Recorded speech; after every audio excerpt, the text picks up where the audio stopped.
우리 지난주에 허무함이라는 제목으로 이 말씀, 중복되는 말씀을 살펴봤었는데, 오늘은 해 아래 새 것이 없나니라는 제목으로 또 말씀을 더 자세하게 살펴봤으면 좋겠습니다. 비슷하죠. 해 아래 새 것이 없다라는 것과 허무함 비슷한데, 조금 더 이제 강의 설교에 맞춰서 말씀을 드리려고 합니다. 허무함이라는 주제로 한 주만 하게 되면 또 이제 이 세상에 다시 소망이 있는 것처럼 금방 우리는 젖어들기 때문에 그래도 2주는 해야 되지 않을까 해서 조금 더 끌고 가려고 합니다.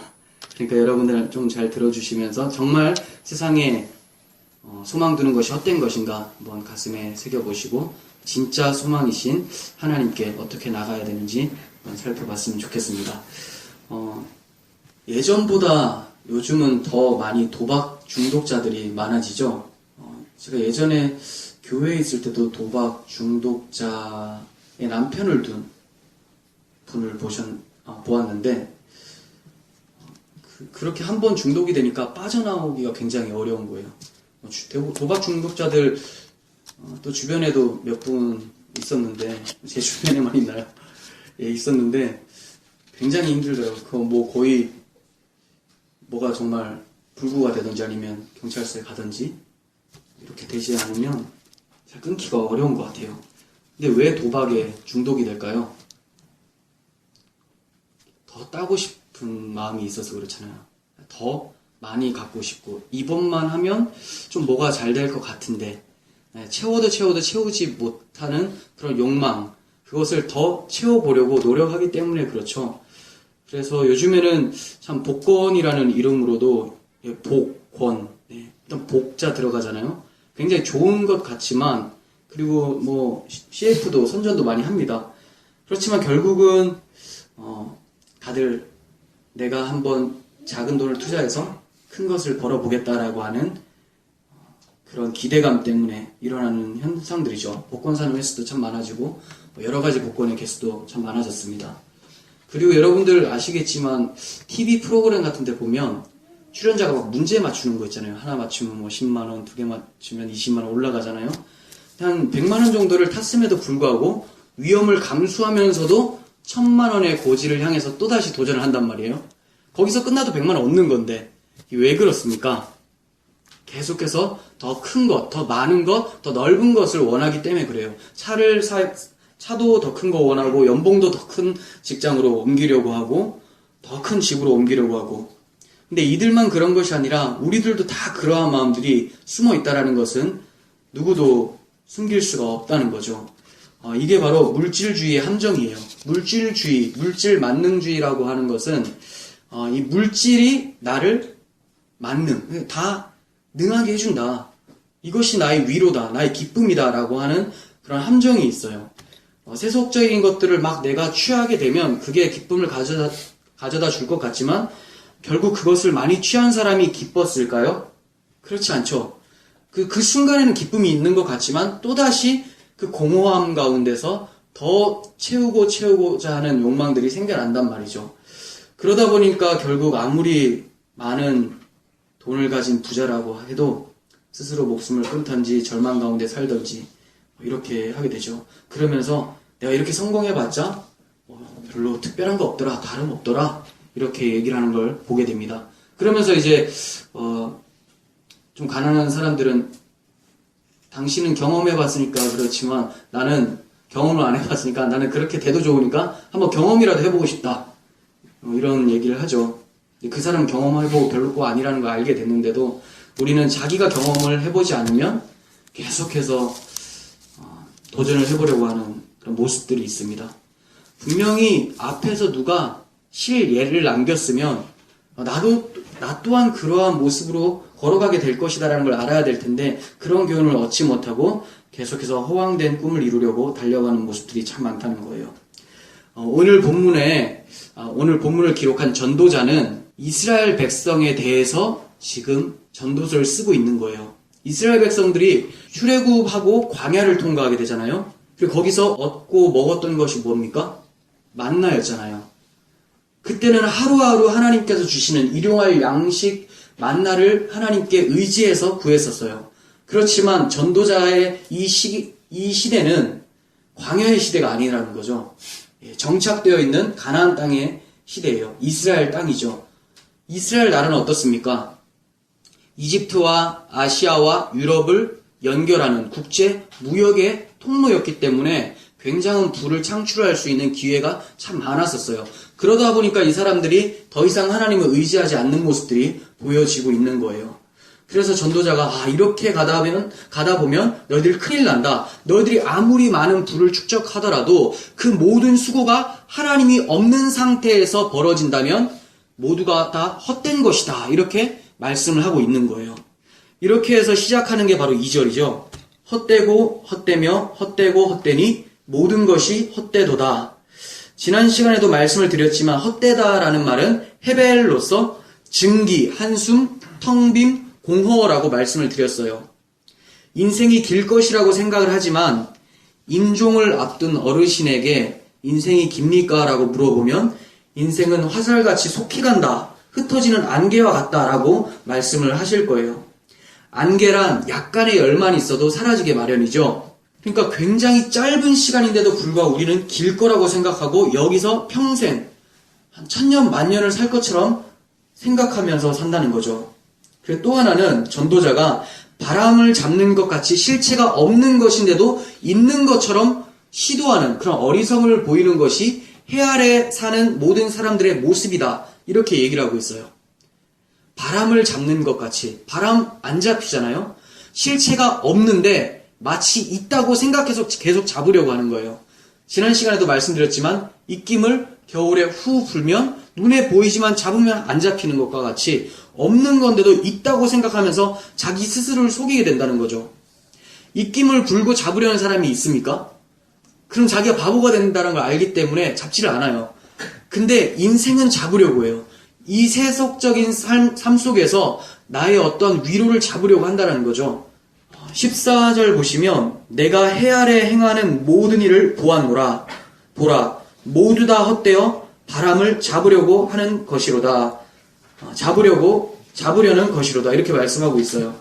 모두가 다 헛되다고 얘기를 하고 있습니다. 이거는 예외겠지? 이거는 그래도 괜찮을 거야 라는 것을 전혀 남겨두고 있지 않다는 거예요. 전도자는 모든 것이 헛되다라고 말하는 자기의 요점을 입증하기 위해서 여러 각도에서 지금 논증을 펼쳐내고 있어요. 그게 이제 오늘 본문인데 3절 먼저 보겠습니다. 3절에서는 노동을 통해서 얻어지는 유익에 대해서 보여주고 있는데요. 해 아래에서 수고하는 모든 수고가 사람에게 무엇이 유익한가 이렇게 말을 하고 있죠. 여기서 유익이라고 하는 단어는 히브리어 이트론이라는 단어인데 얻는 것, 남는 것, 이득 이런 뜻이에요. 남겨진 것. 사업에 투자하고 비용을 다 지불하고 나서 얼마만큼 수익이 남는지를 계산해 보잖아요. 그 남았던 수익금. 이게 이트론이에요. 이트론. 그래서 유익을 이익으로 바꿔서 번역하는 것이 좋습니다. 그리고 해 아래라는 말은 전도서에서만 사용되는 말인데 전도서에서 29회나 사용이 됩니다.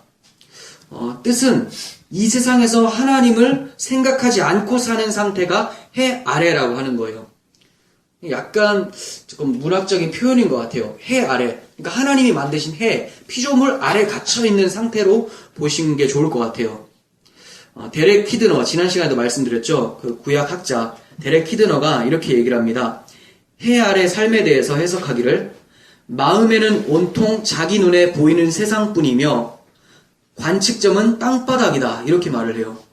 온통 보이는 것은 땅바닥, 세속적인 것밖에 안 보인다. 이렇게 얘기를 하죠. 그럼 뭐가 보여야 되는데 뭐가 안 보인다는 거예요? 해 아래가 아니라 해 위에 하나님을 볼 수 있어야 되는데 하나님에 대해서는 깜깜하다라고 얘기를 하고 있어요. 자, 이렇게 유익이라는 단어와 해 아래라는 단어를 좀 정리를 해보았으니 다시 한번 3절을 해석해 보면 이렇습니다.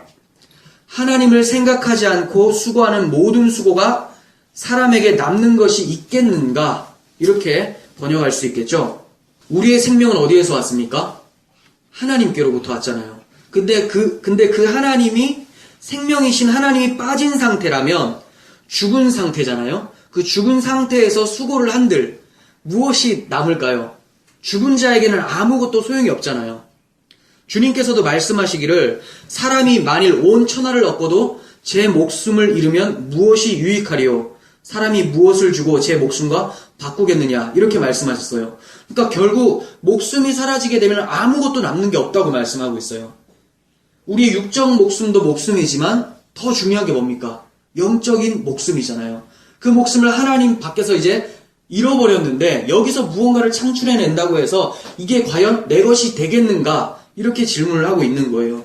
전도자는 이러한 요점을 더 자세하게 논증하기 위해서 4절부터 또 시작을 합니다. 그는 인생의 무익을 자연의 순환에 비교하면서 설명을 하고 있어요. 자연의 순환, 4절 보겠습니다.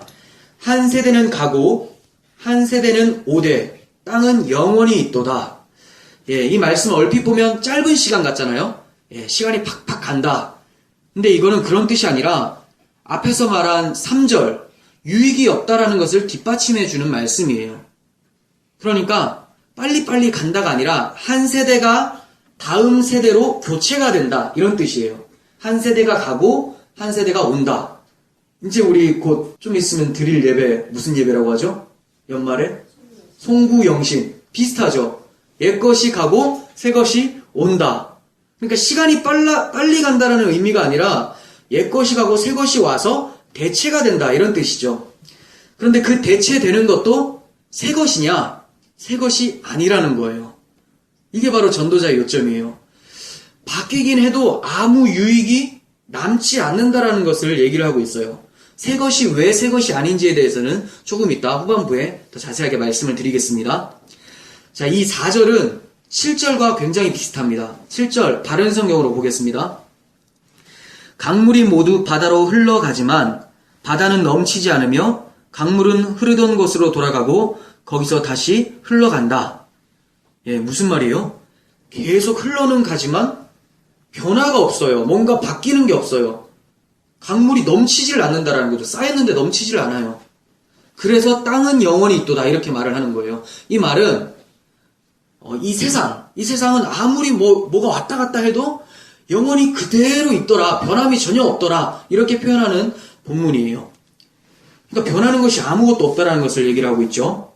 그리고 전도자는 이제 땅에서 해로 옮겨가면서 계속해서 설명을 하는데 여전히 아무것도 바꾸지 못하는 해 아래의 삶을 보여주고 있습니다. 자, 5절 해는 뜨고 해는 지되 그 떴던 곳으로 빨리 돌아가고 이와 같은 표현이 시편에도 나와요. 시편 19편 4절 하반부부터 6절 하나님이 해를 위하여 하늘의 장막을 베푸셨도다. 해는 그의 신방에서 나오는 신랑 같고 그의 길을 달리기 기뻐하는 장사 같아서 장사 이게 스트롱맨이에요. 하늘 이 끝에서 나와서 하늘 저 끝까지 운행하며 그의 열기에서 피할 자가 없도다. 이렇게 표현하고 있습니다. 그러니까 무슨 느낌이 들어요?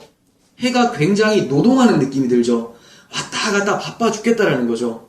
달리기를 기뻐하는 장사 같아서 하늘 끝에서 저 끝까지 막 왔다 갔다 한다고 얘기를 해요. 바쁘게 움직이지만 결국 다시 돌아와서 반복한다라는 말이에요. 5절에서 빨리 돌아간다 이런 단어가 있잖아요. 이 뜻이 샤프라고 하는 히브리어인데 헐떡거리다, 숨가쁘게 움직이다 이런 뜻이에요. 그러니까 수고만 할 뿐 바뀌는 거는 하나도 없다라는 것을 강조하고 있어요. 쳇바퀴처럼 잠시도 멈추지 않고 숨가쁜 움직임의 반복일 뿐이라는 거예요. 이렇게 설명을 하다가 전도자가 이제 또다시 다른 것, 자연의 순환이잖아요. 또다시 다른 것으로 얘기를 합니다. 바람이에요. 이번에는 6절 바람은 남으로 불다가 북으로 돌아가며 이리 돌며 저리 돌아 바람은 그 불던 곳으로 돌아가고 뭔가 좀 차이가 있어요. 해는 동에서 서로만 이동하는 반면에 바람은 이리저리 자유롭게 움직인대요. 그러니까 뭔가 다른 것 같은 현민성들이 뭔가 다른 것 같은 느낌이 들지만 자유롭다 하더라도 결국 어떻게 돼요? 다람쥐 쳇바퀴 도는 것처럼 그리로 돌아간다. 여기에 강조가 있는 거예요. 바람은 자유롭구나. 여기에 강조가 있는 게 아니라 해는 동서로 움직이지만 바람은 아무 때나 움직여도 결국은 돌아간다. 이 얘기를 하고 있는 거죠. 그리고 마지막으로 이제 바다로 옮겨져 갑니다.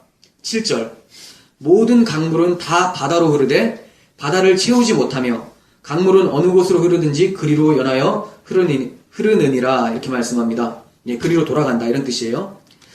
전도자에게 바다란 사해를 가리키는 것이 가장 합당한 것 같아요. 사해. 예, 이스라엘 사람이니까. 사해는 해수면보다 420m 아래에 위치하고 있어요. 지구상에서 가장 낮은 바다이기 때문에 출구가 없습니다. 다 그리로 모이는 거예요. 그런데 이상한 점은 요단강과 수많은 하천의 물들이 그리로 흘러가지만 넘치질 않는다라는 거죠. 이상하지 않습니까? 물론 이게 과학적으로 입증도 되죠. 다 증발하게 돼서 구름이 되고 다시 비로 떨어지고 이게 순환이 되니까. 그런데 지금 전도자가 거기에 초점을 두는 게 아니잖아요. 많은 움직임들이 있어도 아무것도 남기지 못한다라는 것에 초점을 두고 있어요. 그렇게 많은 물이 흘러가서 사해를 채워도 넘치지 않는다라는 것은 남는 게 없다라는 거잖아요. 온 세상이 바쁘게 헐떡이면서 움직이고 있지만 목적 없이 움직이고 있습니다. 사람들은 자신이 하는 일이 목적이 있다고 생각하면서 움직이고 있어요. 하지만 수천 년이 오고 가도 다 그 자리일 뿐이라는 거죠. 자신의 일에만 초점을 맞추다 보면 어떤 목적이 있고 남는 것이 있다고 생각할 수도 있어요. 하지만 눈을 들어서 좀 더 멀리 전체적으로 보면 무엇이 보입니까? 세상이 보이고 역사가 보이잖아요. 그게 바로 전도자가 여러 각도에서 논증한 목록들이에요. 왜 이렇게 여러 가지를 다 얘기하느냐? 우리가 고집 피울까봐. 아니 그래도 나는 내가 볼 때는 뭐 목적이 있는 것 같고 남는 게 있는 것 같아. 이런 얘기할까봐 눈을 들어서 한번 봐라. 온 세상이 다 그리로 돌아간다. 근데 그 세상 안에 있는 피조물이 네가 무언가를 남길 수 있다고? 아이고 말도 안 되는 소리 하지 마라. 이렇게 얘기를 하고 있는 거죠. 이렇게 오랜 세상의 기본 요소들이 그 자리에 아무리 수고를 해도 그 자리에 그대로 있다면 이 안에서 살아가는 모든 인간들의 수고도 다 그 자리에 있을 뿐이라는 거예요. 전도자는 이러한 목록들을 8절로 요약을 합니다. 모든 만물이 피곤하다는 것을 사람이 말로 다 말할 수 없나니 눈은 보아도 족함이 없고 귀는 들어도 가득 차지 아니하는도다. 네, 여기서 모든 만물은 앞에서 언급한 자연의 순환들을 얘기를 하는 거예요. 그런데 우리 입으로 만물이 피곤하다. 예, 만물이 피곤하다. 즉 무익하다는 것을 아무리 말해도 다 말할 수 없다고 얘기를 해요. 그러니까 이제 더 나열해봤자 똑같은 얘기 반복일 뿐이다. 이렇게 표현하고 있죠. 그리고 이어서 이제 자연의 순환이 아니라 인간의 신체를 통해서 남는 것이 없음을 보여주고 있어요. 첫 번째는 눈이죠. 예. 아무리 많은 것을 봐도 이제 많은 것을 봤으니까 여러분 눈이 안 보입니까? 어제 엄청 눈을 많이 뜨고 있었으니까 오늘 안 들어옵니까? 들어오잖아요. 왜 그렇습니까? 남는 게 없으니까 계속 들어오는 거예요. 만약에 남는 게 있었으면 꽉 차서 이제 들어올 게 없는데 계속 들어와도 계속 비워지니까 계속 보여진다라는 거죠. 귀도 마찬가지예요. 우리는 아무리 많은 소리라도 안 들리진 않아요. 내가 인식을 못할 수는 있지만 들어오긴 계속 들어온다라는 거죠. 왜냐하면 더 이상 안 들릴 만큼 귀에 차지를 않는다는 거예요. 남아있다면 넘칠 텐데 남지를 않으니까 계속 들어가는 겁니다. 무엇과 닮았습니까? 우리의 욕망과 굉장히 닮아있죠. 채워도 계속 채우고 싶은 욕망.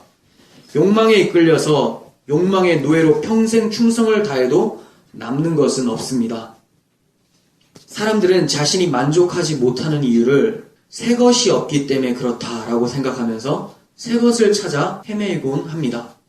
뭔가 새로운 것이 나에게 주어지면 이전에 그 궁핍했던 것이 채워져서 이제 기쁠 거라고 생각을 하지만 전도자는 아니다라고 얘기를 해요.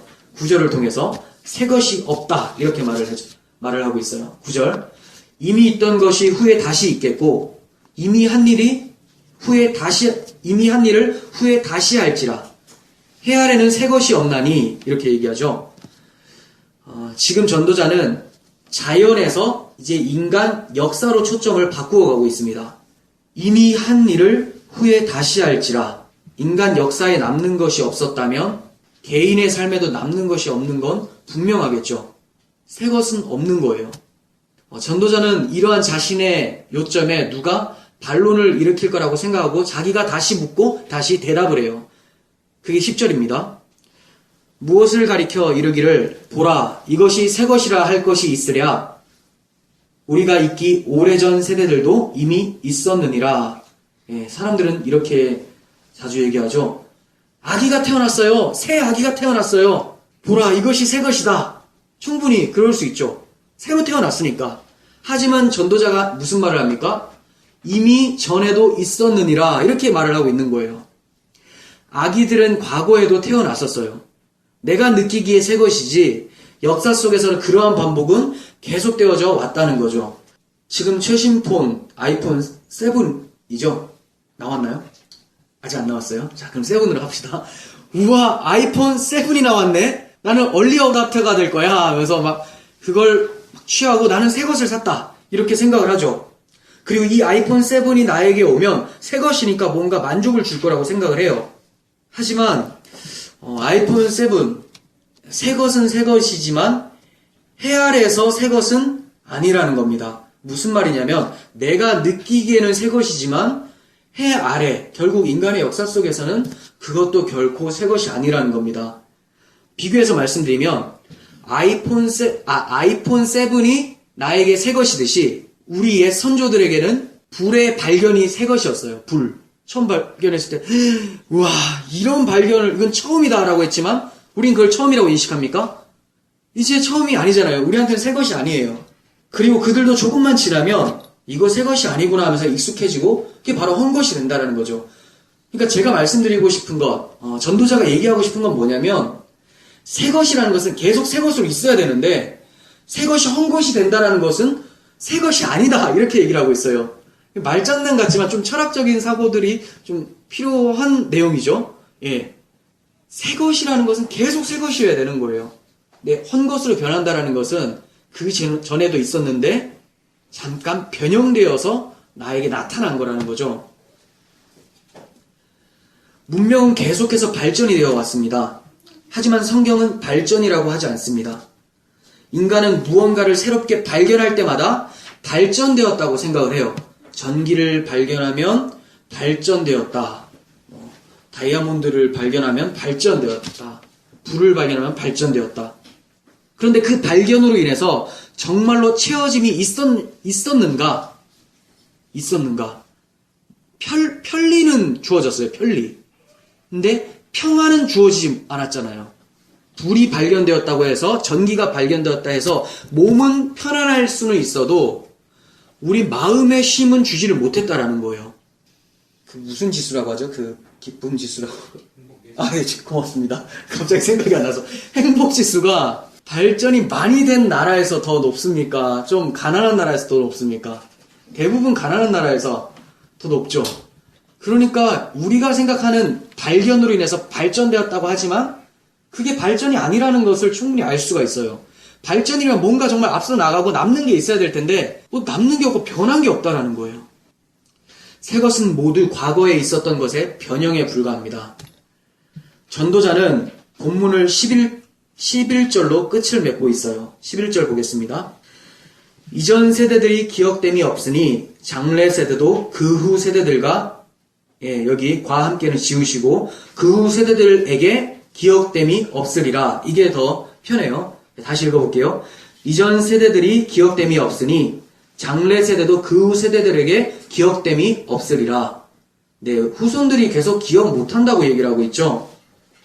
전도자는 인간의 과거가 전혀 기억되지 않는다고 지금 주장하는 것이 아니라 역사에서 영원한 기억으로 무엇인가를 남기겠다라고 하는 허황된 꿈을 무너뜨리고 있는 거예요. 영원한 유산을 후손에게 남기려고 하는 것은 바람을 잡으려는 짓일 뿐이다. 이렇게 표현하고 있는 거죠. 우리는 무언가를 남긴다기보다는 우리 가운데서 주어진 삶에 최선을 다하는 거지 남겨서 무언가가 계속 이어질 거라고 생각해서는 안 된다는 거예요. 신학자 윌리엄 브라운은 이 본문에 대해서 주석하기를 과거가 완전히 기억될 수 없듯이 미래도 통제될 수 없다. 이렇게 말을 합니다. 과거가 완전히 기억될 수 없듯이 미래도 통제될 수 없다. 그러니까 이런 거죠. 아무리 우리가 남기겠다라고 해도 다 남느냐라는 거예요. 그리고 남았던 것도 시간이 지날수록 점점 사라지게 되는 거예요. 예를 들면 사람들은 자기 눈에 보이는 산에 대해서 이름을 지어줍니다. 두류산, 앞산, 다 대구산인데, 남산, 또 뭐가 팔공산, 다 대구네. 네, 이제 산들이 다 있어요. 근데 다음 세대가 그 이름을 다 바꾸어 버리게 되죠. 사람들이 건물에 자기 이름을 막 새겨요. 남습니까? 잠깐 남죠. 근데 어떻게 됩니까? 건물이 일단 무너져 내려요. 이름도 함께 사라지게 됩니다. 그러니까 교회 머릿돌에 계속 이름 새기려고 해봤자 100년 후면 그 교회 없어지면 어차피 그 이름 없어요. 이름이 생명책에 기록되어 있어야 되는데 생명책에는 기록 안 되어 있고 그게 돌판에만 계속 기록이 되어 있는 게 문제인 거죠. 또 사람들은 후세가 기억할 수 있도록 책을 막 써요. 하지만 세월이 흐르면 다른 책이 그 책을 대신하고 그 책은 사라지게 됩니다. 누가 무엇을 이루었든 아무것도 달라지는 게 없어요. 전도서 2장 16절 지혜로운 자도 어리석은 자처럼 영원히 기억되지는 않을 것이니 지금 있는 모든 사람들이 장차 다 잊혀질 것이다. 지혜로운 자도 어리석은 자와 마찬가지로 죽는다. 네, 여기 죽는다. 그 이유에 대해서 얘기를 하죠. 죽으면 끝이다라는 거예요. 모든 인간은 시간이 지나면 다 잊어버려요. 하지만 영원히 기억하시는 분이 있습니다. 누굽니까? 하나님이잖아요. 그러면 누구에게 기억에 남아야 되겠습니까? 인간에게, 모든 세대에게 내가 기억에 남아봐야 되겠다? 그게 바로 바람을 잡으려고 하는 것이고, 기억이 영원히 잊혀지지 않는 그분에게 기억되는 것이 바로 수고가 헛되지 않음인 거죠. 하나님의 기억에 남으려면 어떻게 살아야 합니까? 하나님은 성경에서 자기 백성들에게만 관심이 있다는 것을 보게 돼요. 그죠? 바벨론, 아수르, 아무 관심이 없어요. 오직 이스라엘 백성들. 그럼 우리가 하나님 기억에 남으려면 하나님의 백성이 되어야 되는 거예요. 하나님의 소유. 그렇지 않고는 세상은 다 지나가고 남는 것이 없듯이 우리 존재도 없음으로 마치게 되는 거죠. 하나님의 백성이 아니니까, 하나님 기억을 안 해버리니까. 하나님도 기억 안 하고 세상의 모든 것도 기억 안 해버리고, 그리고 기억될 존재도 아니죠. 하나님을 떠났으니까, 원래 없음이라는 존재니까. 그래서 하나님이 없는 해 아래서의 모든 수고가 다 헛되다, 이렇게 전도자가 외치고 있는 거예요. 주님께서도 헛된 수고에 대해서 말씀을 하셨습니다. 마태복음 6장 19절입니다. 너희를 위하여 보물을 땅에 쌓아두지 말라. 거기는 좀과 동록이 해하며 도둑이 구멍을 뚫고 도둑질 하느니라. 예, 보물을 땅에 쌓아두니까 도둑질 맞는다고 하죠. 도둑질 맞으면 어떻게 됩니까? 남는 게 없죠. 네, 그 얘기예요. 너 지금 여기서 뭔가 남기려고 하지만 도둑이 들어와서 다 남는 게 없게 만들어버린다. 이렇게 얘기를 하고 있어요. 그런데 이렇게 얘기하죠. 20절. 오직 아닙니다. 이게 그러나예요. 그러나 너희를 위하여 보물을 하늘에 쌓아두라. 예, 진짜 너희를 위하여 쌓으려면 어디에 쌓아야 된다고 합니까? 보물을 하늘에. 거기는 좀이나 동록이 해하지 못하며 도둑이 구멍을 뚫지 못하고 도둑질도 못하느니라. 내 보물이 있는 그곳에 내 마음도 있느니라. 이렇게 말씀합니다. 네, 땅에 쌓아두게 되면 남는 게 없는데 하늘에 쌓아두게 되면 남는다고 얘기를 하는 거죠. 그러면 하늘에 쌓아둔다는 게 뭡니까? 보물이 있는 그곳에 내 마음도 있다. 예, 보물이 곧 마음이에요. 예, 마음. 그 마음이 어디 있느냐? 땅, 세속적 땅, 세속적 시간 가운데서 무언가를 세속적으로 이루어 보려고 하는 그 마음이 지금 땅에 있는 것, 이게 땅에 쌓아두는 것. 근데 하나님을 바라보고 하나님께 영광 돌리고 오직 주님만을 바라보면서 사는 삶. 그러면 그 사고가, 그 마음이 땅에 있는 것이 아니라 하늘에 있으니까 하나님께 귀속된다라는 거죠. 그러니까 잊혀지지 않는다라는 거예요. 성경에서 보물은 예수 그리스도라고 얘기를 하잖아요. 그 예수 그리스도에게 마음이 있을 때, 근데 그 예수는 하늘의 예수잖아요. 땅의 예수로 만든 사람들도 있지만, 예, 세속적 예수로 만들어버릴 수도 있지만, 성경이 말하는 하늘에 있는 그 예수, 그쪽에다가 마음을 쌓아둬야 된다는 거예요. 그래야지 남는 게 있습니다. 요한복음을 통해서도 말씀하시기를 썩을 양식을 위하여 일하지 말고 영생하도록 있는 양식을 위하여 하라. 이 양식은 인자가 너희에게 주리니 인자는 아버지 하나님께서 인치신 자니라. 이렇게 말씀합니다. 썩을 양식, 세속적으로 무언가를 남기겠다라고 하는 거, 그거 다 썩어진다라고 얘기를 하고 있어요. 영생하도록 있는 양식, 바로 주님이죠. 주님 안에서 우리는 영생을 얻게 된다는 거예요. 여러분, 하나님이 주신 새 것은 단 하나밖에 없습니다. 하나님의 아들 예수 그리스도. 그분 외에는 새 것이 없습니다. 모두가 다 이 땅에서 나는 거예요. 근데 주님만 이 땅이 출처가 아니라 외부에서 들어오셔서 이 땅에서 태어나신 거죠. 그러한 세속적인 것을 내가 쫓고 있다면 수고는 하지만 남는 것이 없게 돼요. 그러나 예수님을 주와 그리스도로 모신다면 그분 말씀 가운데 거하시면 새로운 피조물로서 하나님께 기억이 되고 우리의 수고가 헛되지 않을 줄을 믿습니다. 사도 바울은 고린도전서 15장에서 이렇게 말씀합니다. 그러므로 내 사랑하는 형제들아, 견실하며 흔들리지 말고 항상 주의 일에 더욱 힘쓰는 자들이 되라. 이는 너희 수고가 주 안에서 헛되지 않은 줄을 알미라. 주의 일을 하면 주 안에서 수고가 헛되지 않는다. 이렇게 말씀하고 있어요. 주의 일이 무엇인지를 알아야지 뭐 하든지 말든지 하잖아요. 주의 일이 무엇입니까? 하나님께서 보내신 일을 믿는 것이 하나님의 일이니라 이렇게 말씀합니다. 여러분, 해 아래 새 것이 없습니다. 하지만 해 위에는 있죠. 하나님이 있습니다. 새 것을 찾으려면 하나님을 찾으십시오. 땅의 것을 구하지 말고 하늘의 것을, 위의 것을 찾으라. 사도 바울은 그렇게 말씀하고 있습니다. 하나님이 준비하신 예수 그리스도라고 하는 새 것을 통해서 그리스도 안에서 새로운 피조물로서 우리의 수고가 헛되지 않는 그런 인생들이 되기를 간절히 소망합니다. 기도하겠습니다.